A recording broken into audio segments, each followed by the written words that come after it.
This just in, Doctor Who will not be Dr. Woke after all.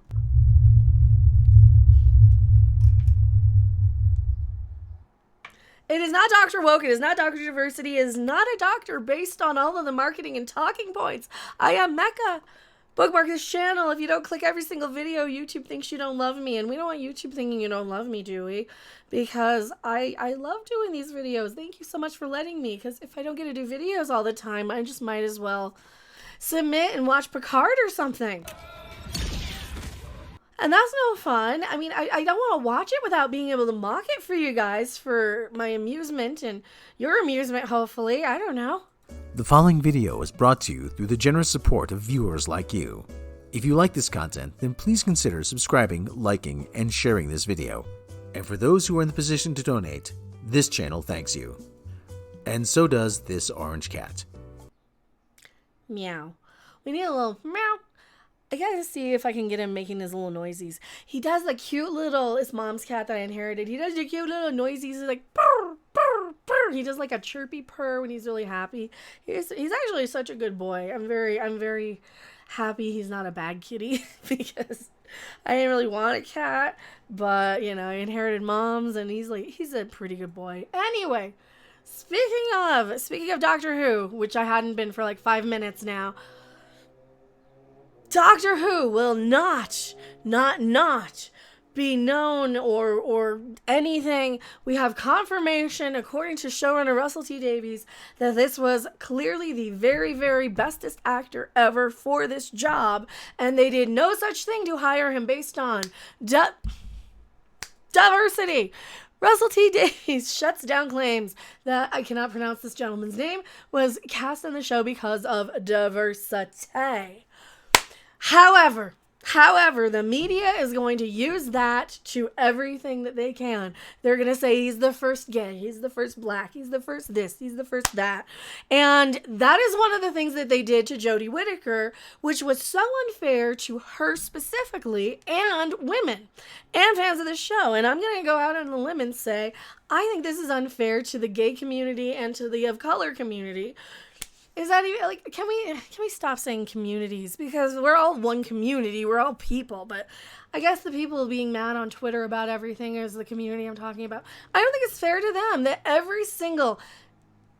like this article right here, they're using these buzzwords because guess what? Buzzwords sell. Every time you use a buzzword, you get a click, you get a ding, you get a boop, because it triggers this emotional response in your brain that either causes you to cheer or jeer one way or another.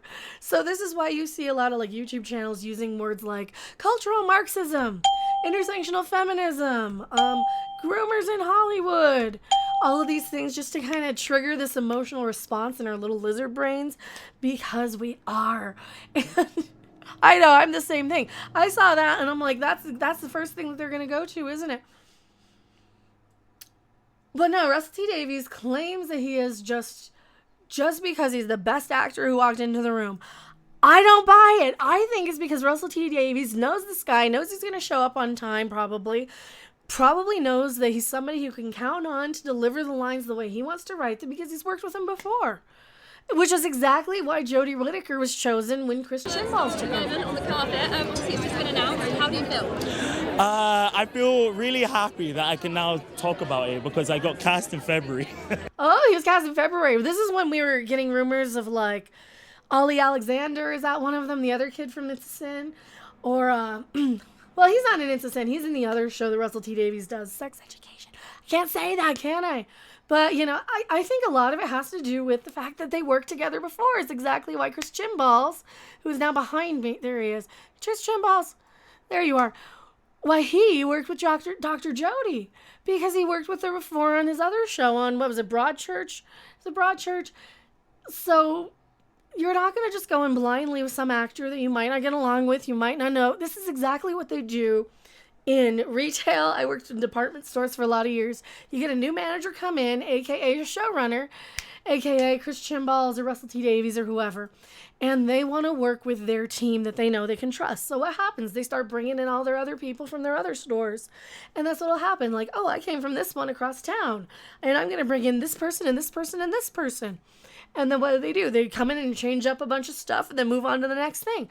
I don't think Russel T Davies is going to change up a bunch of stuff other than fix maybe some of the stuff that's been bad. So let's hear what else he has to say.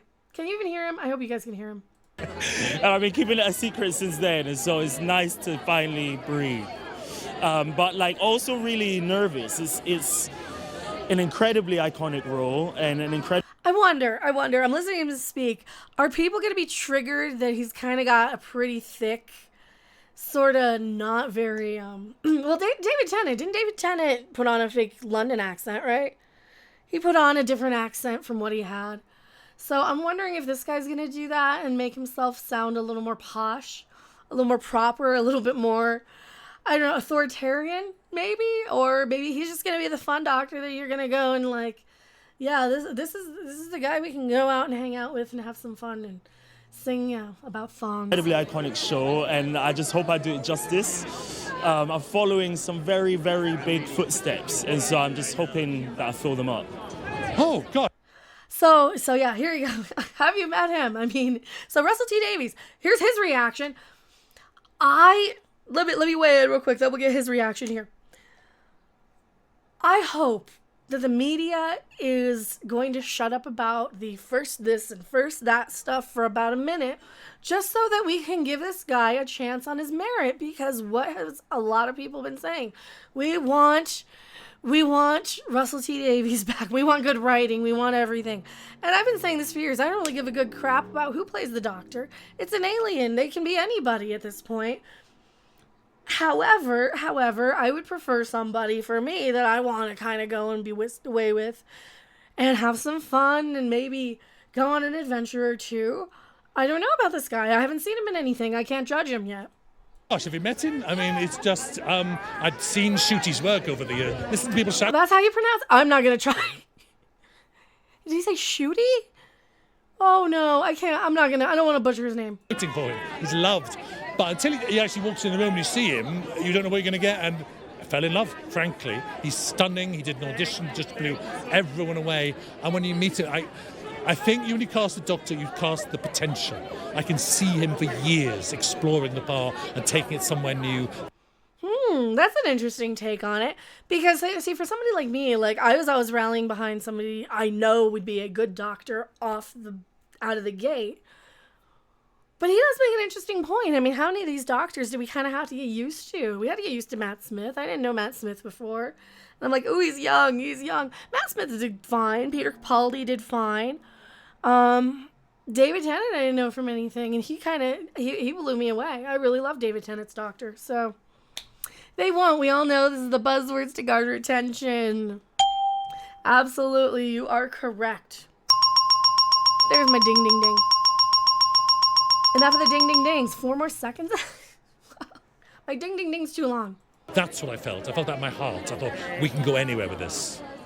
So from like a creative standpoint, he Russel T Davies is like, yeah, he's just look at his reaction here. Look at this. Oh, gosh, have you met him? I mean, it's just, I'd seen Ncuti's work over the years. Listen to people shouting for him. He's loved.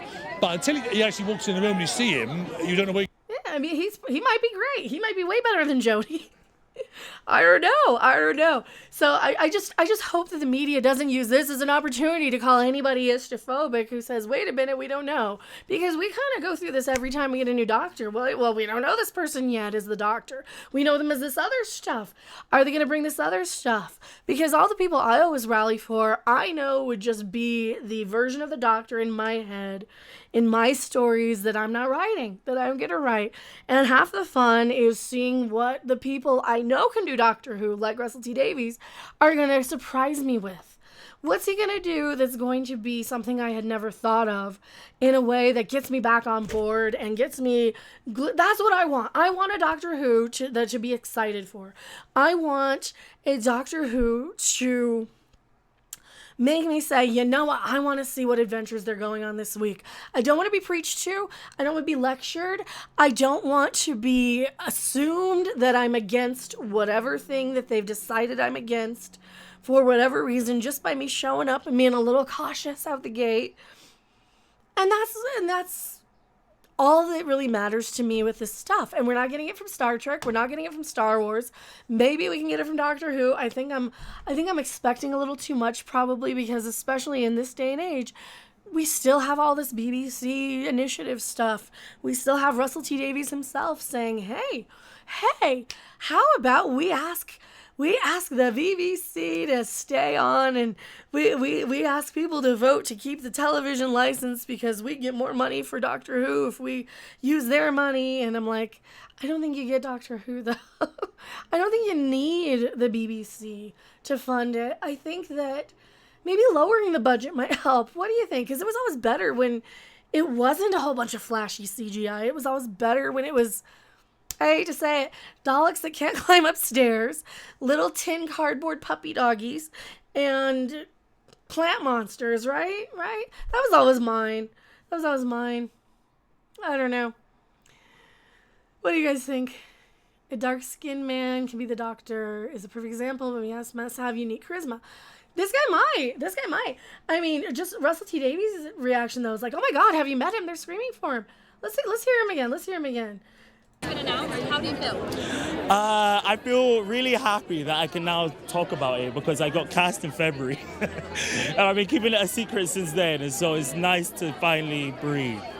But like also really nervous. It's an incredibly iconic role and an incredibly iconic show. And I think he also has a little more personality than Jodie so far. Yeah, bring back the rubber monsters. I think we would all like the rubber monsters back, wouldn't we?